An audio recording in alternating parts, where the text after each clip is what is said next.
विधान परिषदेच्या 11 जागांसाठी पद जे आहे ते रिक्त झालेले आहे, त्यासाठी निवडणूक होणार आहे। आजपासून अर्ज भरायला सुरुवात जी आहे ती झालेली आहे। सह्याद्री बाहेर अशा पद्धतीने ही गर्दी आपल्याला पाहायला मिळते आणि त्याचं कारण असं आहे की नरेंद्र पाटील जे माथाडीचे नेते आहेत आणि त्यांना कुठेतरी भाजपच्या वतीने विधान परिषदेवरती घ्यावं या मागणीसाठी हे सगळे माथाडी कामगार जे आहेत ते या ठिकाणी सह्याद्री अतिथीगृहाच्या बाहेर आपल्याला जमा झालेले आपल्याला पाहायला मिळत आहेत। त्यांची मागणी एकच आहे की नरेंद्र पाटील यांना भाजपने विधान परिषदेचे तिकीट जे आहे ते द्यावं या मागणीसाठी हे सगळेजण जमा झालेले आपल्याला पाहायला मिळत आहेत। सध्या भाजपच्या कोट्यामध्ये 5 जागा ज्या आहेत त्या विधान परिषदेवर निवडून येतील एवढं संख्याबळ आहे आणि ही मागणी जी आहे ते करण्यासाठी सह्याद्री अतिथीगृहाच्या बाहेर मोठ्या संख्येने हे सगळे माथाडी कामगार जे आहेत या ठिकाणी जमा झालेले आपल्याला पाहायला मिळत आहेत। उपमुख्यमंत्री देवेंद्र फडणवीस यांची भेट जी आहे ते घेणार आहेत आणि कुठेतरी मागणी करणार आहेत की नरेंद्र पाटील यांना विधान परिषदेवर जे आहे ते घेण्यात यावं। आपल्या सोबत काही काय सांगाल, कशासाठी आलेला आहात तुम्ही? आज आम्ही आमचे माथाडी कामगार नेते नरेंद्र अण्णासाहेब पाटील साहेब यांना आम्ही MLC ची मागणी करण्यासाठी इथे सगळे कामगार माथाडी कामगार सगळे आम्ही इथे आलेलो आहोत। बरोबर आहे सर,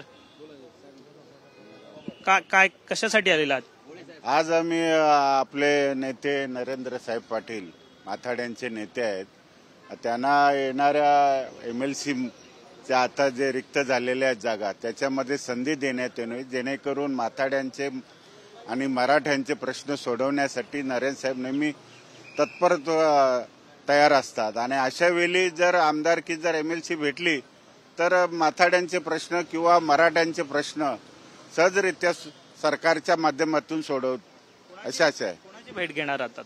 आता आम्ही देवेंद्र साहेबांची भेट घेणार आहोत आणि त्यांना विनंती करणार आहोत की साहेब आमच्या नेत्याला सामान्य माथाडी कामगारांचे प्रश्न सोडवण्यासाठी आणि मराठ्यांचे प्रश्न सोडवण्यासाठी एक मराठी नेता, मराठा संघातला एक अण्णासाहेबांचा मुलगा, ज्या अण्णासाहेबांनी मराठा संघासाठी आपलं बलिदान दिलं, त्या मुलाला जर आपण संधी दिली तर येणाऱ्या काळामध्ये मराठ्यांचे प्रश्न पण सहजरित्या सोडवतील असे आम्हाला खात्री आहे। धन्यवाद। साहजिकच आहे, आपण जर पाहता अशा पद्धतीने हे सगळे कामगार माथाडी कामगार जे आहेत ते आपल्या प्रमुख जे नेते त्यांचे आहेत नरेंद्र पाटील यांना कुठेतरी विधान परिषदेवर घ्यावं या मागणीसाठी सह्याद्रीच्या बाहेर सकाळपासूनच उभे असलेले पाहायला मिळतात।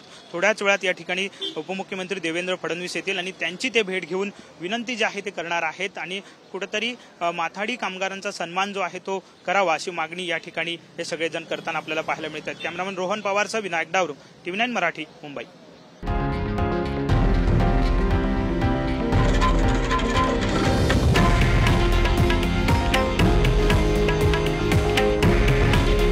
हे आहे देशातील नंबर 1 न्यूज नेटवर्क आणि आपण पाहत आहात TV9 मराठी। काळजी तुमची, हित महाराष्ट्राचं।